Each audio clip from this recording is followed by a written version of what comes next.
And hello fellow Taker Space Bandit here with another episode of World of Tanks, and today I bring you a dandy. Yes, today we'll bring you a fantastic battle in my CS-63 Tier 10 Polish medium tank. Probably one of the best Tier 10 medium tanks in the game. And today I have a superb game to show you guys. This is going to be my 5th Kolobanov's medal. You know how hard it is to get those medals, especially at tier 10. It's extremely difficult. So this is one of the first ones that I actually managed to pull off the proper way, meaning going 1v5, cleaning up, and securing the win for the team. I had a couple in the past where it was an encounter, I capped the base, leaving 5 enemy tanks behind, and I won the game. So these weren't really true, real Kolobanov's medals, right? But this one actually is. So we're on map Erlenberg, tier 10 matchup with one RD in play.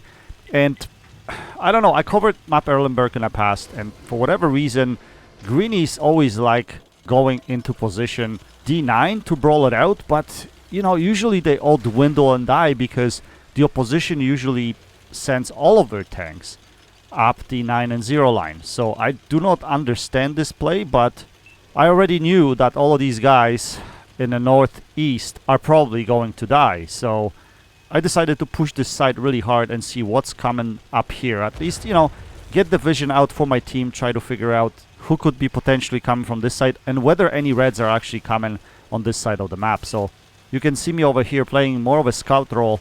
I'm just going to roll around this area here, see if we can spot anything. And we're going to try to go a little bit deeper. Now, this is dangerous territory because if I get caught out in this position here, I would probably die, most likely. But there's no one else doing this job. Our light tank decided to go with all of our heavies and TDs into northwest, so he's not here. And I got spotted here, and I thought that was pure death. But fortunately, we get away with murder, pretty much, because Grill totally misses us, or hits our truck, doesn't do any damage, and we managed to penetrate him, which is great. And at the same time, we're getting some spotting damage. So we're gonna stay in this position for a little bit. We're gonna try to lose our 6th sense. Now, one thing I was thinking here is, why is my 6th sense not going off? It's been so long. I think I counted up to like 8-9 seconds and it wasn't going off. That was quite interesting. But we're gonna be patient here because RD shell could have come in any time, and it did not. So now we're gonna move forward. Now, since we didn't spot anyone, I'm not gonna push that flank. The mistake that greens mostly make is pushing that flank. And it's pure death. Going into the river or the river area is pure death. So last thing you want to do is go there. And I get spotted here again. And it's likely the Leopard. Leopard was spotted earlier at H7, somewhere around there. So he was probably still sitting there. And he has pretty good camo, so he outspotted me. So now this position here is quite interesting. So you guys try to make a use of this position as much as you can if you're trying to support your guys that are in northeast side of the map, because you will normally have shots into these guys that are on top of the hill. So that's what you see me do right here. And I'm gonna try to put a few shells into these guys. This Type 4, I was trying to track him, but I don't know what the hell happened there. My shell went to the left, and our light tank decides to commit suicide. Beautiful. Quite beautiful. Now we're gonna focus this Risorente. We're gonna put a shell into him. I was hoping we can take him out of the game, but unfortunately we can't. So we're gonna look for some more shots over here. But unfortunately I'm not gonna get any shots. Maybe this Progetto. No, he disappears behind the hill, so I have no more shots at him. So we're gonna try to keep on supporting our team over here. I'm gonna move a little bit further up to this position here, making sure that my detection circle is such that I won't be spotted when I'm firing from this position here. So we put one shell into the Progetto, but then he disappears. I can't find a shot into him. I can't find a shot into the Sturm Tiger, and everybody else is behind the hill. So we're gonna try to put one more shell into this Progetto. Unfortunately, I don't think I was leading the shot properly because it hit his track. I should have probably been leading it a little bit higher. But we're going to try to put one more shell into him, and unfortunately that doesn't come off. I think I hit the building there. So as you notice there, my team is all dead. They're pretty much all dead. And that medium tank, that's in E8 now. He's going to die. So yeah, we're gonna be left 7v12 in a split moment. At this point, I was telling my heavy tanks at K7 to fall back, because that's the worst position they could be in. It would be better if they came back and defended the base, but unfortunately they didn't listen to me, and they will die, because all of the reds are gonna turn around and face them. In the meantime, we're gonna see if we have shots at this Sturm Tiger. Yes, we do. So we take him out of the game. Now we're gonna try to spot this side and see if there's anything coming here. And we do spot the Leopard. We're gonna put a shell into him, but he returns the favor. And here I'm gonna make a mistake. So instead of going towards the middle of the map here, I should have been going towards the lake, going behind the hill over there, because right here I'm exposed to all the tanks, or all the enemy tanks that are in the middle of the map, especially that E100 that's sitting over there. If he would have put the shell into me here, I wouldn't have been able to carry this game, to be honest. So I got kind of lucky that I only got hit by the Leopard. It was pretty much the best case scenario. So now we got ourselves into a more defensive position right here. We're gonna see if we can spot the Leopard. We can't spot him, and we're gonna wait here, because we still have Super Conqueror on our left hand side here, and he'll be able to support us a little bit. So he spots the Leopard. We're gonna put a shell into him, and we're gonna wait for our reload. And we're gonna try to hit the Leopard right there. I thought he kept on moving forward, but I think he must have stopped and moved backwards, because that shell didn't go anywhere, really.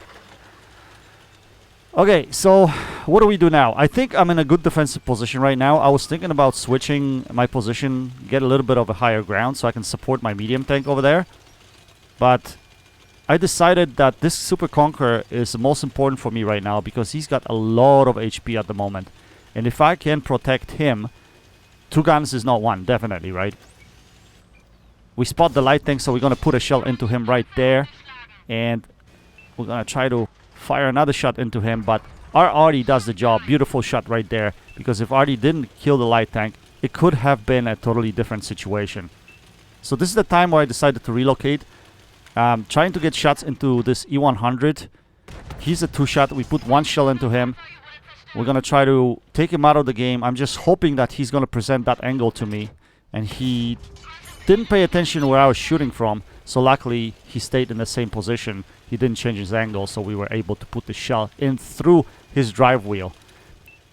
And we're going to move forward, get ourselves in the middle of the map over here so that we can support our medium tank. So that's what I was thinking. I wanted to put some shell into this grill, but all of a sudden I get spotted. And that's a problem, because at this point I realized that the Leopard has actually pushed the A-line. And I was pissed off about it. I thought he actually relocated, but he didn't. So now my plans have changed. I actually have to go and face this Leopard. I need to take him out of the game, because he's in position that he can easily flank me. And that way I can pretty much create the 1v1 situation here, take him out of the game, and then worry about everybody else. So we see the Leopard, we put a shell into him. He missed his shot. This was very lucky. I don't know if he was manually aiming. If he probably auto-aimed, he would be able to pen me. But because he was manually aiming, he completely missed his shot. And we find ourselves in 1v5 situation right now, because opposition's Type 5 Heavy takes out our artillery. Leopard's trying to charge us. We're going to put a shell into him. Now we're going to go behind him. I didn't know at the time that 2 tanks right here are going to come right behind me, but we're going to focus Chisel, because he can reload faster, and I'm only a 1-shot after losing so much HP to the grill. And now we're going to focus grill. Unfortunately, our auto-aim shot misses, so now we're going to go after this grill, and we're going to try to take him out of the game, because he's the biggest threat right now. He's the fastest with the big gun, and that's what we're going to do. We're going to manually aim this shot, and we're going to take him out of the game. Now what we need to do is we need to crest this ridgeline to see if we can spot anybody else. If any other tank is close to us, we should be able to spot him. But we haven't spotted anyone, so they're not as close to me as I thought initially. And they're both heavy tanks, pretty slow. We spot the Rhinocerante. Can we put a shell into him? We're unspotted at the moment. He shows his sight over here. Can we put a shell into him? No, we can't, and we get spotted. So we have to run away from this position quickly. And now we also spotted Type 5 Heavy. Now, lucky thing for me is that they're both pretty much in 1-shot vicinity. Rhinocerante definitely is 1-shot, and then Type 5 could be a 2-shot if I low roll. So in this situation, I decided to fake that I'm going the other way, and then I came back into the same position here. Completely fooled the Rhinocerante. We put a shell into him, and now we're gonna poke up to see if we can spot Type 5 Heavy. We spot him, so we're gonna do exact same thing. We're gonna go forward, showing him that we're going to try to go around, but instead we're going to turn around and we're going to come back into the same position. And you can see him backing up over there, so we have clear shot into him, and we put a shell into his side, taking him out of the game, securing the win for the team, securing our 5th Kolobanov's medal. Yes, boys and girls, fantastic, fantastic game. In my CS-63, we finished in first place with 5.5k damage, 7 kills. We had 20 direct hits, also about 1000 assisted damage. Nothing spectacular as far as damage number goes, but a fantastic game nevertheless, coming back from 1v5 situation. And here you can see Kolobanov's medal, one of the toughest medals you can get in the World of Tanks, especially at tier 10. We also get Devestator medal there and the Top Gun medals for killing 7 tanks, but the surprising thing was the class 1 mastery. I guess people are putting spectacular games in this tank, therefore we didn't even qualify for mastery ace tanker. Anyway, we finished on top of the team with 1626 base XP. We fired 25 shells, we had 17 penetrations and 7 critical hits. Anyway guys, I hope you enjoyed this video. That's it for now. Until next time, happy tanking, Space Bandit, check it out.